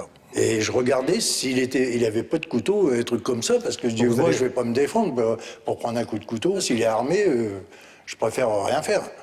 Mais j'ai pris un bon coup de pied quand même. Bon, j'étais un peu sonné, bon, j'ai mis un genou par terre. Bon. Alors qu'est-ce qui s'est passé après? Parce qu'effectivement, il y a des témoins qui disent que vous avez le visage en sang, du fait de cette blessure à la tempe. J'avais le sang qui coulait là derrière, qui m'ont nettoyé. Vous avez été hospitalisé? Je suis allé aux urgences et le toubib il tenait plus avec l'odeur de la bombe. C'est parce que c'était sur votre visage ou vos vêtements? Non, sur le visage. Sur le visage et puis le vêtement avec, tout avait pris, les vêtements puis le visage. J'étais pris à bout portant, 2 fois à bout portant puis une fois beaucoup plus loin. Alors ça m'a aspergé le polo. Et sur les conséquences alors pour vous au niveau du travail, les jours ou les heures qui ont suivi, ça a été quoi? Ben moi, je pouvais plus rien faire. Moi, c'est terminé. Moi, vous avez commencé à travailler quand? Terminé. Je ne fais plus rien. Alors, concernant vos versions à l'un et l'autre. Le truc qu'on a fait, déjà, c'est pas une fierté parce qu'on le connaissait avant. C'est pas une fierté déjà de minable qu'on a fait, quoi. C'est la honte déjà devant lui, déjà pour commencer, parce que je le connaissais avant, mais c'est parce qu'on a des soucis à la tête. La décision de faire le casse, le braquage, vous la prenez quand? Madame, déjà, moi, j'appelle pas ça un braquage. Vous voyez, parce que je suis pas un braqueur, pour commencer. Lorsque on braque une personne avec une bombe lacrymogène, on est un braqueur, monsieur. Non, madame. Donc, répondez à ma question. Vous prenez quand la décision de commettre ces faits-là? Une semaine avant. Et cette bombe lacrymogène? C'est vrai que j'en ai mis un bon derrière moi. Vous voyez, ça aurait pu avec le vent, peut-être. Derrière vous? Oui, derrière moi, en partant, peut-être avec le vent, ça En aurait pu partant. bien le taper. Bon. Mais histoire de lui mettre devant l'œil comme ça, aller crever l'œil. Non, je lui ai pas mis ça, monsieur. Est-ce que vous avez envoyé un jet de gaz Oui, lacrymogène? c'est fort possible que ça l'a touché parce que j'étais... Ah, mais vous, ce que vous dites, c'est qu'à aucun moment vous avez envoyé du gaz lacrymogène face sur Monsieur Debré. Non, non, j'ai fait ça pour ma sécurité. Donc il y a eu un seul coup, c'est pour couvrir votre fuite derrière. Oui, oui. Je suis pas en train de lui dire que c'est un menteur, mais c'est vrai que j'ai appuyé un peu sur le spray. Mais c'était pas devant sa tête, quoi. Je suis pas fou, quoi. Et bon, avec l'âge qu'il a, il aurait pu faire une crise ou quelque chose. Bien, donc la parole est donnée à la partie civile, aux parties civiles. Monsieur le Président, en réalité, lorsqu'ils se munissent de cette bombe lacrymogène, c'est bien évidemment pour neutraliser Monsieur Debré. Ce n'est pas pour autre chose. Et d'ailleurs, cela fait plus de 5 mois que ces faits se sont déroulés. Et aujourd'hui, Monsieur Debré, eh bien, il est dans cette situation il est comme figé dans le temps. Le renoncement à une activité professionnelle, c'est une chose. Mais il y a aussi, je pense, chez ce monsieur, peur d'être à nouveau agressé, peur de sortir seul dans la rue, angoisse de se retrouver dans une circonstance identique à celle qu'il a vécue. Voilà le quotidien de Monsieur Debré. Le tribunal vous remercie. Madame le procureur de la République, vous avez la parole pour vos réquisitions. Lâche et minable, c'est les mots qu'ils utilisent pour qualifier les faits qu'ils ont commis ce 14 octobre 2008. Et je les reprendrai parce qu'effectivement, ce sont des faits tout à fait lâches et tout à fait minables. Vous avez quand même des victimes qui ont un travail difficile. C'est un établissement familial qu'ils ont depuis des années, qu'ils essayent de faire tourner depuis des années. Alors quand j'entends, messieurs, dire qu'ils avaient besoin d'argent, donc dans ce cas-là, on serre là où il y en a, je crois que c'est des propos qui sont encore plus insupportables que ce qu'on peut entendre d'autres. Dès lors, je vous demande de requalifier ces faits en vol avec violence et de condamner, messieurs, à la peine de 5 ans d'emprisonnement en les maintenant en détention. Merci, Monsieur le Président. Maître Oliveau, vous avez la parole pour la défense. Ce n'est pas le grand braquage des habitués du crime, c'est le délit commis contre Monsieur Debré pour 5 000 €, un peu plus, pour payer des dettes. Et oui, on peut leur accorder. Quand ils vous disent on n'avait pas l'intention de le frapper, on n'avait pas l'intention de lui faire mal, on peut leur accorder quand même cela. Mais je demande à votre tribunal d'en tenir compte. Merci. Le tribunal vous remercie. Levez-vous, s'il vous plaît. Alors, monsieur, vous souhaitiez intervenir tout à l'heure. Vous avez la parole en dernier pour votre défense, monsieur. Sincèrement, désolé. C'est pas un truc qu'on dit pour se sortir aujourd'hui. Certes, on est obligé de payer. On a fait du mal. Mais 5 ans, 4 ans, monsieur, c'est détruire une vie. C'est détruire une vie, monsieur, quoi. Maintenant, vous comprenez, vous croyez pas, quoi. C'est vos droits, quoi. On n'a pas encore jugé, monsieur. Ouais. Bien. Donc l'audience est suspendue. Le tribunal se retire pour délibérer. S'ils suivent la plaidoirie du procureur, ça sera bien. C'est-à-dire 3 ans. 3 ans de prison ou 5 ans, 3 ans. C'est ce qu'ils méritent, ces gars-là. L'audience correctionnelle est reprise. Veuillez vous asseoir.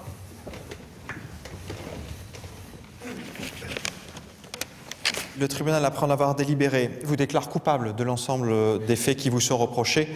En répression, vous condamne à la peine de 4 ans d'emprisonnement. Concernant donc la peine d'emprisonnement, messieurs, vous êtes ce qu'on appelle multirécidiviste. Vous avez été condamné non pas une fois, 2 fois, mais plusieurs fois pour des faits identiques ou assimilés, de vol ou de violence. Le tribunal constate que les circonstances des faits sont particulièrement graves et justifient pleinement déjà la peine de 4 ans d'emprisonnement. Ah, monsieur, vous voulez qu'on se met la corde, je fais quoi de mon fils? Alors, la décision est rendue, le tribunal n'a plus rien d'autre à dire. Avez-vous d'autres réquisitions, madame le procureur? Pas d'autres réquisitions, monsieur le Président. L'audience est donc levée, donc vous pouvez partir. 4 ans ferme, hein. 4 ans ferme chacun, là. Et notez, madame le greffier, tout ce qui pourra être dit. 4 ans, pour ce type d'affaires, c'est un jugement plutôt sévère.